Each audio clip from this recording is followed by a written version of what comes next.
Clara, notícia do dia: Supremo Tribunal Federal decidiu manter a suspensão da rede social X, o antigo Twitter, aqui no Brasil. Essa decisão vale até que a plataforma cumpra as decisões da Justiça e indique um representante legal no Brasil. Elon Musk já havia fechado o escritório da rede social no dia 17 de agosto, alegando que Moraes ameaçou prender a então representante legal da empresa no país. As multas aplicadas ao X por desobedecer ordens judiciais somam 18 milhões de reais.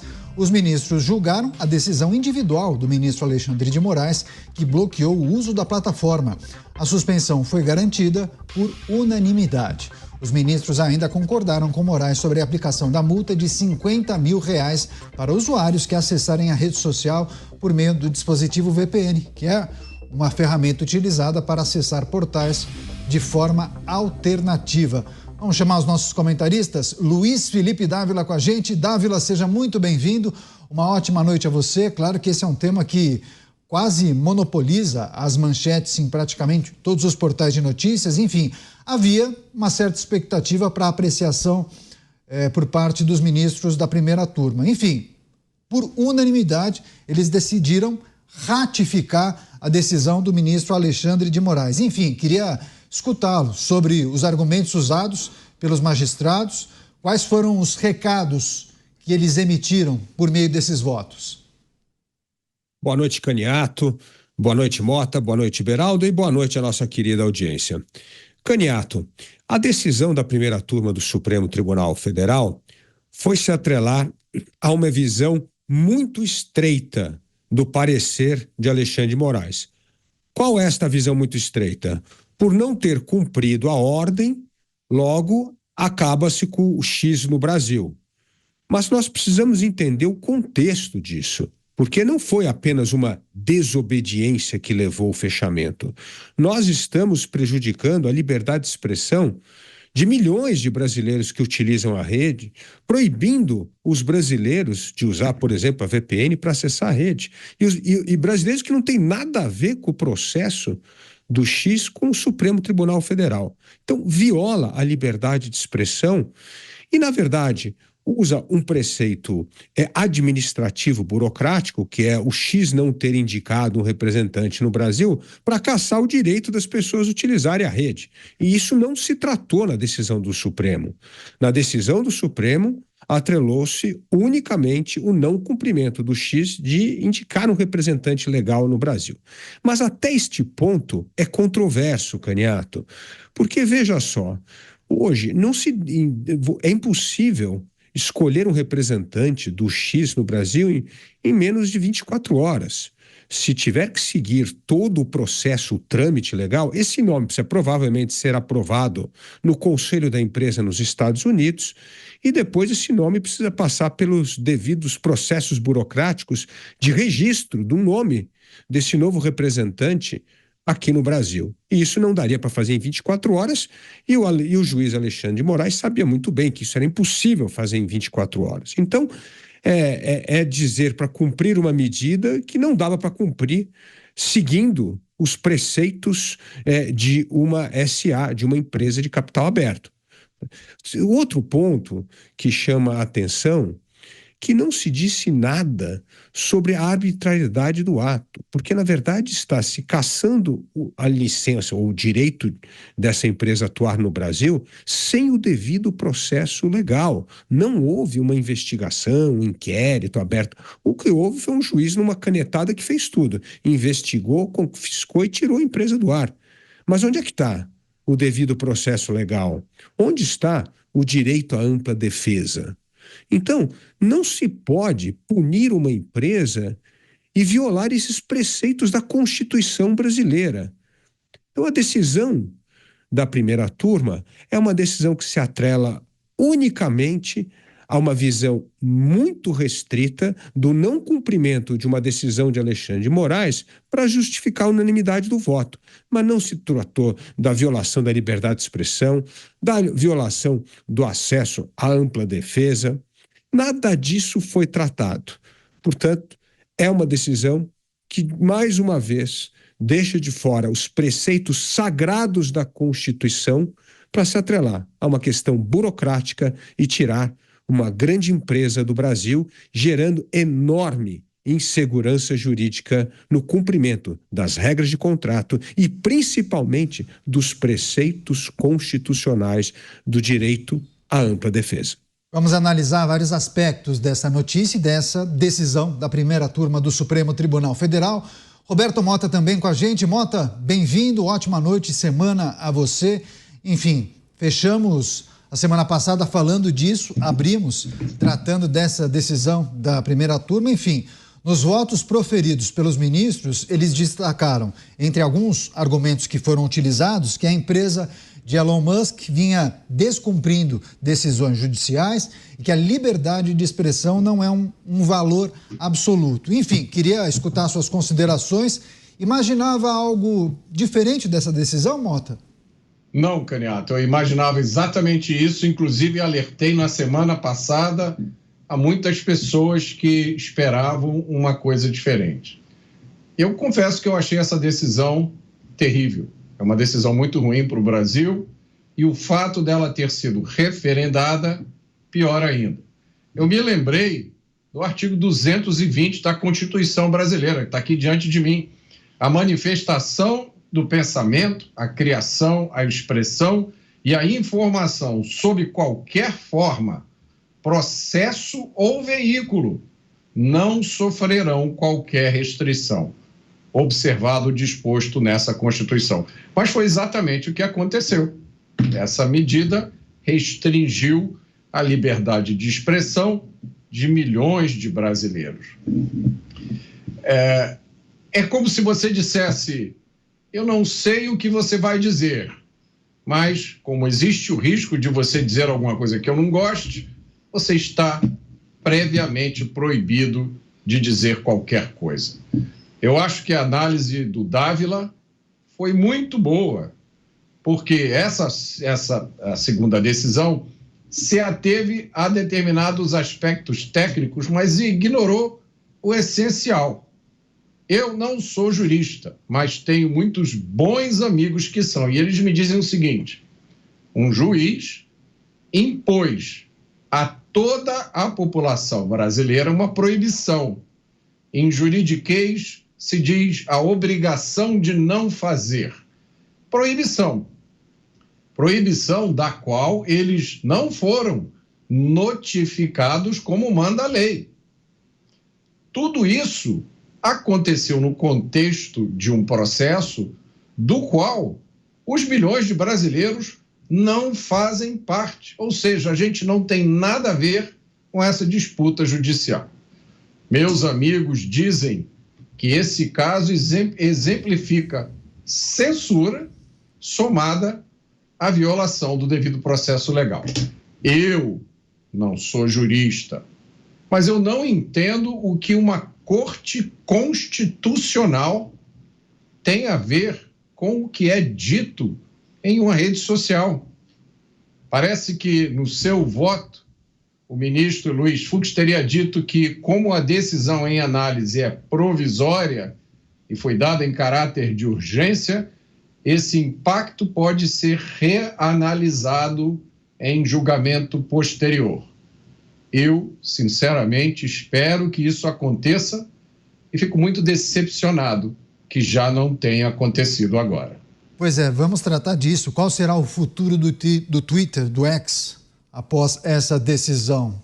Teria Elon Musk a necessidade ou mudaria de posicionamento? Indicaria, sim, um representante legal? Pagaria as multas? Quais são as chances disso acontecer? A gente vai tratar disso daqui a pouco. Deixa eu só chamar o Cristiano Beraldo, já está com a gente. Beraldo, bem-vindo, ótima noite a você.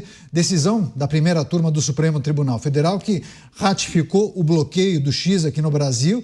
Enfim, queria escutá-lo, os argumentos que foram usados pelos ministros.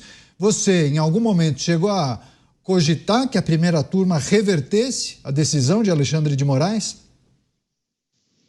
Olhando a composição da turma, acho que ninguém criou a expectativa de que a decisão de Alexandre de Moraes seria revertida. Caniato, boa noite a você, ao Dávila, ao Mota, a nossa audiência que nos prestigia diariamente aqui nos Pingos nos Is. E esses votos, as manifestações que foram feitas, a gente nota claramente que elas tiveram menos a ver com a lei, com a Constituição, afinal de contas, o Supremo Tribunal Federal existe para zelar e proteger a Constituição, e teve muito mais a ver com a relação pessoal ou, eventualmente, até a relação de força com o ministro Alexandre de Moraes. Não houve ali disposição para contestá-lo, independente da opinião pessoal de cada um.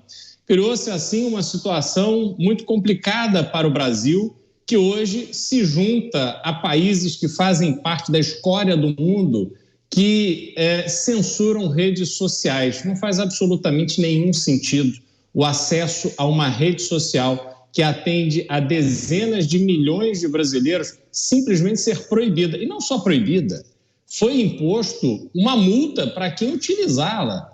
A decisão que inicialmente vetava o uso de VPN, colocou em risco uma série de empresas e pessoas que usam VPN por uma questão de segurança, revelando uma ignorância muito grande de quem estava ali assessorando o ministro para a tomada de decisão.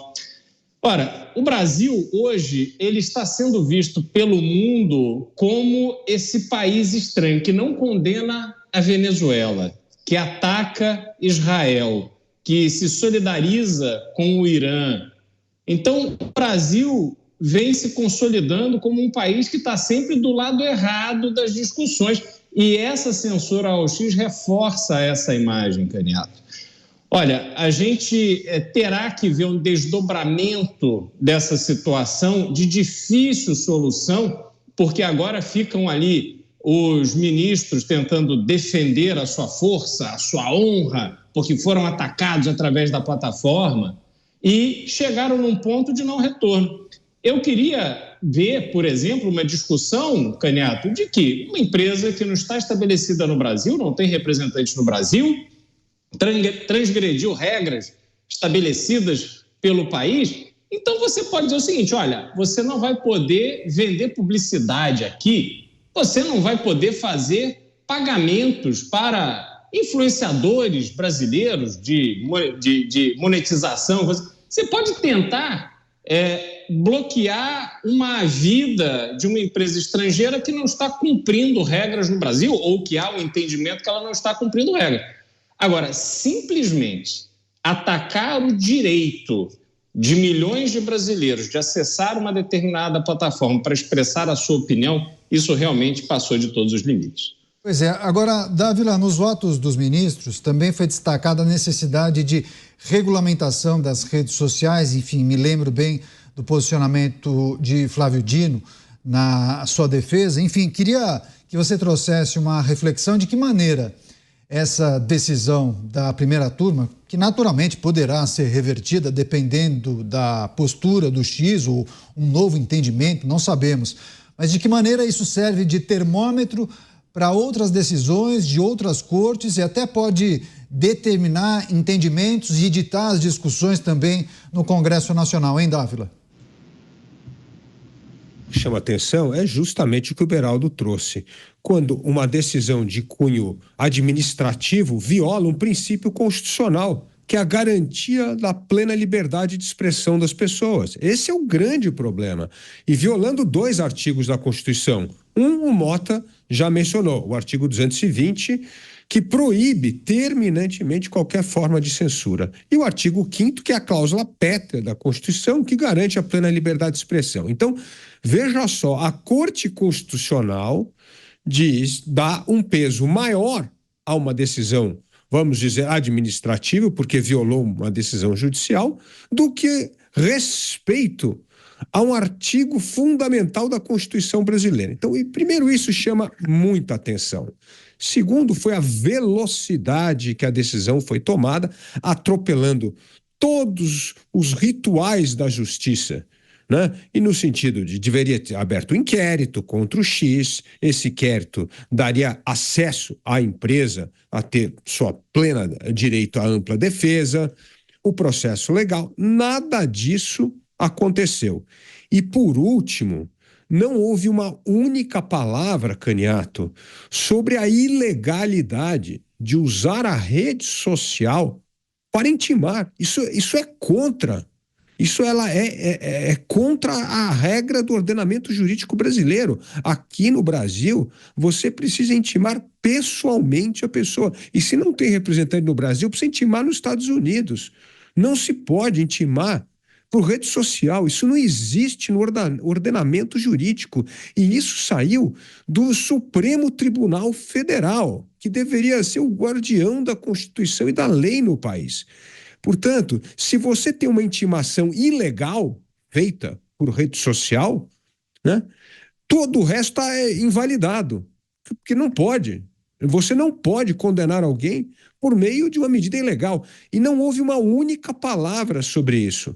Então eu vejo que a decisão continua a ser uma decisão muito mais política do que uma decisão que deveria tomar com cunho de defesa da Constituição e dos princípios constitucionais. E aí a sua pergunta, o que o X deve fazer? Indicar um representante no Brasil para ele ser imediatamente preso, sem o devido processo legal? Pagar uma multa de 18 milhões de reais para voltar a operar? É óbvio que a empresa não vai fazer isso. E isso faz com que o Supremo não retroceda. Logo, o brasileiro vai continuar vivendo sem o X, por causa de intransigência de um lado e o absurdo das decisões do outro, que não vai fazer a empresa recuar, indicar hoje uma... Quem é que quer ser representante hoje do X para ser preso no dia seguinte? Não vai acontecer. Então, criamos um impasse por causa do desrespeito às regras do Estado de Direito, o desrespeito à Constituição brasileira, e nada disso apareceu no voto da primeira turma do Supremo Tribunal Federal. E é curioso, né? Porque os usuários do X migraram, em parte, para uma outra rede social chamada Blue Sky. E a gente não sabe quais serão os próximos episódios, os próximos capítulos dessa novela. Mas a Blue Sky também não tem representante legal no Brasil. Então, veremos no que isso vai dar. Mota, você defende muito que pessoas, sobretudo aquelas figuras que ocupam uma posição de destaque, se mantenham firmes às suas convicções. Diante disso, qual deve ser a postura do X? Em nome dos negócios, ceder, indicar alguém, contratar um escritório de advocacia para representá-lo legalmente, pagar as multas ou não?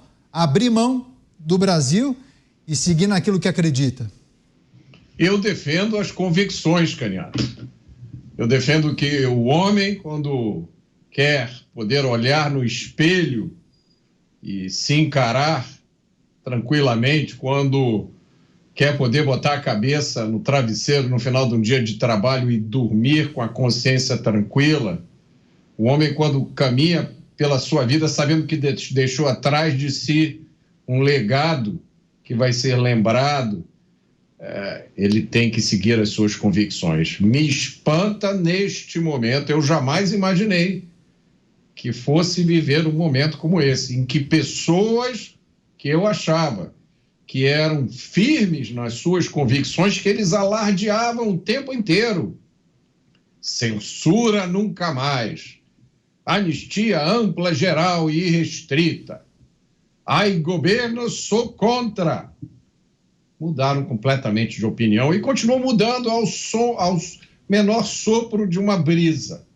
Ora vão para cá, ora vão para lá. Eu, sinceramente, imagino que na calada da noite, quando essas pessoas acordam lá para as 4 da manhã, 5, elas devem sentir uma pontada na consciência, no coração ou em algum lugar.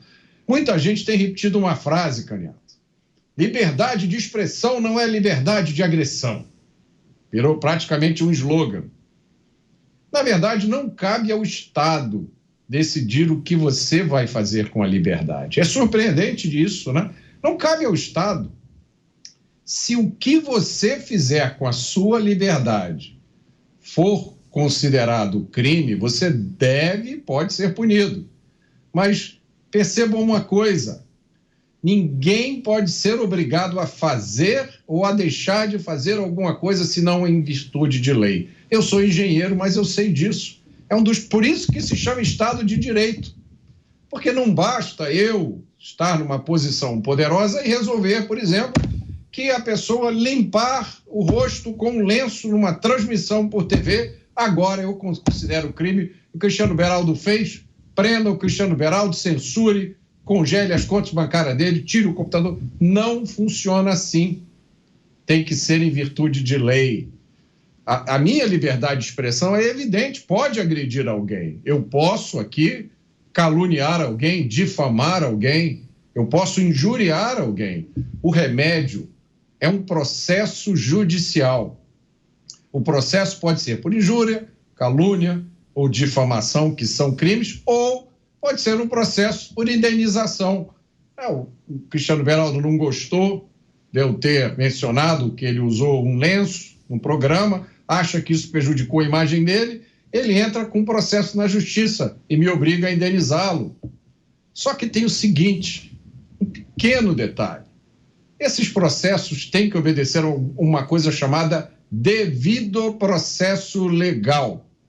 O Cristiano Beraldo não pode aparecer na minha casa amanhã com vários amigos dele para cobrar indenização. Não é assim que funciona. Esse processo legal tem que obedecer à regra do juiz natural. É aquele juiz que é mais apropriado para julgar o seu caso. Apropriado na instância, apropriado na localidade. Veja bem, eu sou engenheiro, mas eu sei isso. E tem mais, o juiz tem que ser imparcial. O juiz não pode ser ele próprio vítima ou ser uma das partes interessadas no processo. Isso já foi estabelecido, salvo engano, há centenas de anos na civilização ocidental. Então, não se pode calar alguém, impedir que a pessoa se manifeste, cancelar a conta na rede social ou cancelar a própria rede social em nome do combate ao discurso de ódio. Porque quem decide o que é discurso de ódio? O que é discurso de ódio para um pode ser legítima manifestação para outro. Então, nós vamos decidir isso com base no que está na lei. Se a gente foge da lei e começa a tomar essas decisões baseados nos sentimentos, baseados em frases feitas que não significam absolutamente nada, mas que são repetidas por formadores de opinião, os mesmos.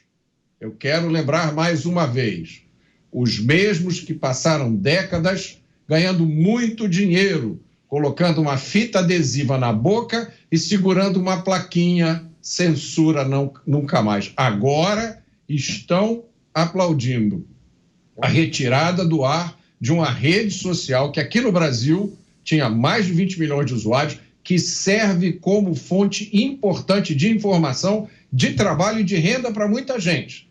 Para não falar no impacto que esse gesto tem na segurança jurídica, no reflexo na vinda de futuros investimentos para o Brasil e até no relacionamento com os Estados Unidos da América. Faremos, inclusive, Mota, um giro de análises para tratar desse ponto em especial. Eu vou passar para o Beraldo para trazer também as impressões dele sobre qual deve ser o posicionamento do X, mas antes, viu, o Dávila, muitas pessoas questionando exatamente aquele ponto que você levantou sobre a ilegalidade ou a hipotética ilegalidade em relação à citação da rede social X. Suprema Corte utilizou a própria rede social para intimar os responsáveis dessa rede social. E haveria, claro, outros meios, né? A citação precisa ser por meio de um oficial de justiça, que geralmente vai no endereço da pessoa e entrega essa intimação. Caso não tenha nenhum representante da empresa no Brasil, aí várias pessoas se questionaram aqui e gostariam de saber de nossa parte se há instrumentos para citá-lo fora do país. Tem, né? Salvo engano, eu li, inclusive, há uns dias, é a carta rogatória ativa. Isso. Me ajude. É como se fosse uma carta registrada que é destinada à autoridade daquele país, que aí sim fará a citação para aquela pessoa que reside em uma localidade fora do Brasil. É isso, né, Dávila? Exatamente. E precisa ser em mãos, mesmo fora do Brasil. Então é inacreditável que nós não respeitamos esse rito do ordenamento jurídico brasileiro. Faço uma citação ilegal e aí tudo está inválido. Todas as outras decisões estão inválidas. E isso, Canhato, não foi mencionado pelo voto da primeira turma. É como se isso fosse esquecido. Então, veja só que absurdo. A Corte Suprema, que deveria zelar pelo ordenamento jurídico, pelo Estado Democrático de Direito, pelo amplo processo de defesa, pelo devido processo legal, como o Mota falou, esses assuntos basilares do Estado Democrático de Direito não foram tratados no voto. Pois é, queria escutar você, Beraldo, em relação aos próximos passos, de que maneira o X deve digerir essa decisão do Supremo Tribunal Federal e o que a companhia deve fazer, hein, Beraldo? Neto, não há muito o que fazer no ambiente jurídico que se criou. É a Corte Suprema, deveria ser o guardião da Constituição, garantidor da justiça, da execução das leis, conforme estabelecido na Carta Magna. Então, hoje o X se encontra numa situação muito delicada. Eu imagino que em algum momento interlocutores irão conversar de lado a lado para tentar encontrar um caminho a fazer esse imbróglio se resolver, mas nesse momento a situação é muito delicada. E é interessante, Canhato, porque a gente vê, por parte do governo, da esquerda, teve uma manifestação do vice-presidente da República em relação a isso, eles colocam como uma cruzada contra os bilionários, né? Não é porque é bilionário que não vai cumprir as leis no Brasil, como se ser bilionário fosse, na sua essência, algo negativo. Só que a hipocrisia vem por vermos essa posição ser proferida por representantes de um governo que no passado produziu vários bilionários às custas de dinheiro do BNDES. E que este processo dos tais campeões nacionais resultou em prisão para muita gente.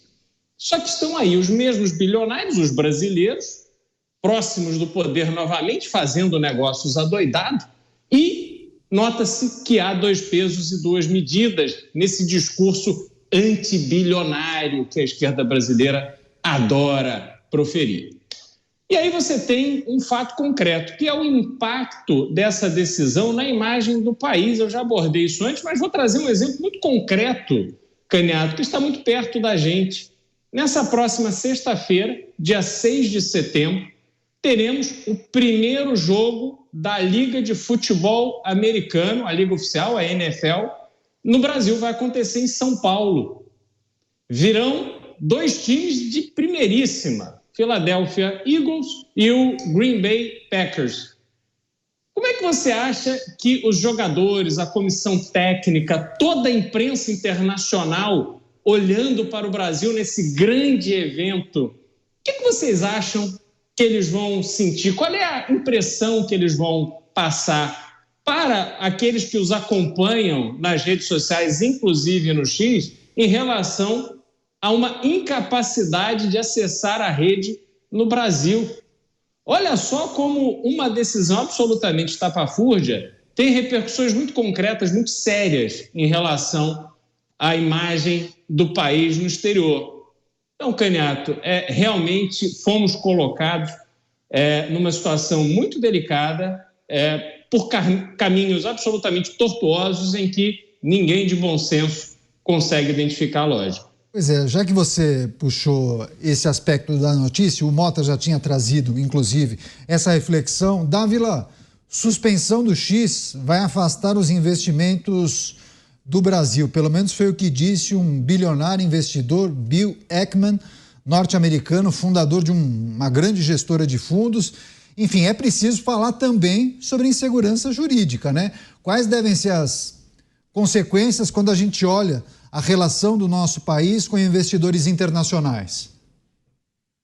Ô Canhato, no momento em que o país não respeita o devido processo legal e a ampla defesa, o investidor foge, porque aí depende do voluntarismo do judiciário. O judiciário pode ter uma interpretação que não tem nada a ver com a lei, que não tem nada a ver com a regra que foi determinada do jogo, que pode ter a suspensão do acordo.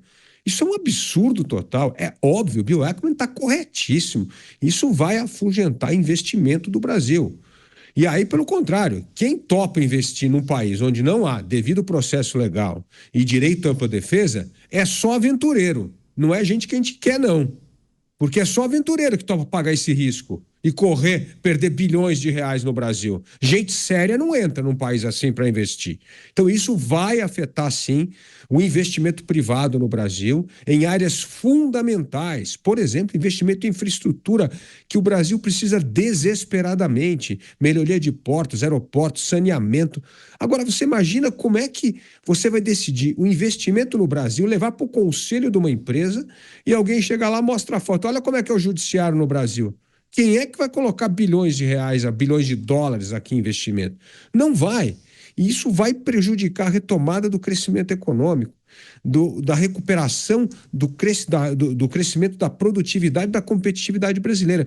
Por causa disso, nenhum investidor sério vai investir num país onde não há previsibilidade do respeito à lei e às regras do jogo, onde há o devido processo legal e a ampla defesa. Não existe investimento. Então, Bill Ackman está corretíssimo. E aí, agora é o que o Beraldo falou. No fundo, o que nós temos no Brasil, na Suprema Corte, na política, é um espírito anti-mercado. É uma turma que não gosta de mercado, não gosta de cara que ganha dinheiro no mercado, não gosta de bilionário. E aí, como é que você vai fazer a economia voltar a crescer se você tem essa repulsa ao mercado, às regras de mercado, ao investidor e ao sujeito que ganha dinheiro de uma forma legal e honesta com os seus negócios? Então, um dos maiores entraves à retomada do crescimento econômico no Brasil chama-se aversão à economia de mercado, ao capitalismo que existe na política e no judiciário no país. Programas Pingos nos Is, agradecendo muito também a audiência que a gente tem nas emissoras de rádio espalhadas por todo o Brasil, as reflexões e consequências da decisão da primeira turma do Supremo Tribunal Federal, que decidiu manter a suspensão da rede social X aqui no Brasil. Insegurança jurídica é a relação com os investidores internacionais, hein, Mota? É preciso discutir isso também. Não há dúvida nenhuma. Eu só queria aproveitar um ponto muito importante que o Dávila levantou, que está sendo ignorado, completamente ignorado pela maioria das pessoas que aplaudem. Incrível, né? Há muita gente aplaudindo essa decisão, inclusive pessoas que usam muito o X, que usavam o X para criticar o X. Essa coisa da formalidade do rito não é que ela seja tradicionalmente desprezada no Brasil. Pelo contrário, a gente já viu processos importantes, relevantes, serem anulados por falta de um passo no rito. Eu vou lembrar aqui o caso das mangas com cocaína. Vocês lembram disso? 700 quilos de cocaína que estavam em mangas, frutas, num galpão. A polícia fez uma operação, apreendeu a cocaína, apreendeu os bandidos e a operação foi anulada porque a polícia não tinha um mandado de prisão para entrar no domicílio. Mas não era domicílio, era um galpão. Não interessa, esquece. Há vários outros casos em que, por tecnicalidades, processos relevantes foram anulados. E agora a gente vê um processo como esse passando por cima, né, com várias circunstâncias, essa da citação pela própria rede, outro de fazer proibição a pessoas que não são parte do processo. Isso é uma coisa muito séria, porque isso mostra, primeiro, que aparentemente existe uma parcialidade. Em alguns casos, vamos observar até se as vírgulas estão colocadas corretamente. Em outros, não. Resolve e faz aí de qualquer jeito e pronto. A segunda preocupação, que com certeza é uma preocupação de atuais investidores, de futuros investidores, mas deveria ser a preocupação de todos os brasileiros, e agora? Então, quer dizer que a partir de agora, tudo aquilo que eu pensei que era garantido, que antes teria um aviso, que antes teria um contraditório, que seguiria uma série de processos. Não, pode acontecer magicamente. Se isso aconteceu com aquele que provavelmente é o homem mais rico da Terra hoje, imagine o cidadão brasileiro, aquele que mal consegue pagar as contas no final do mês, aquele que tem a sua pequena empresa, que todo final de mês luta para fechar a folha de pagamento. Quais são as garantias que esses brasileiros ainda têm? Pois é, importantes questionamentos, reflexões do Roberto Mota. Beraldo, queria escutar a sua análise sobre essa relação que o Brasil tem com os investidores internacionais. Quem acompanha diariamente o programa sabe da sua atividade, inclusive como administrador. Você viaja para várias localidades, já conversou com muita gente, mas enfim, na semana passada até a gente chegou a tocar nesse ponto, mas enfim, depois de uma decisão dessa, da primeira turma do Supremo Tribunal Federal, eu imagino que essa reflexão precisa ser ampliada e amplificada, inclusive, para trazer projeções sobre quais seriam as consequências, pensando no Brasil, que é um país que quer prosperar. A cada viagem das nossas comitivas, você já chegou a destacar isso, soltam fogos de artifício, nossa, traremos bilhões de dólares em investimentos, enfim, mas uma decisão dessa pode colocar o Brasil em uma situação muito delicada, não? O Brasil é um país onde muita gente quer prosperar, mas pouquíssimos conseguem, Canhato. Esse é o problema. Bom, o impacto do X ele não pode ser analisado de forma isolada, né? Essa suspensão, essa ação autoritária por parte da Suprema Corte, ela vem num contexto de um processo já de muito tempo que afugenta investimentos de longo prazo no país. Se a gente olhar para a dinâmica brasileira, o que a gente está vendo? Aos olhos internacionais, qual é o valor do Brasil?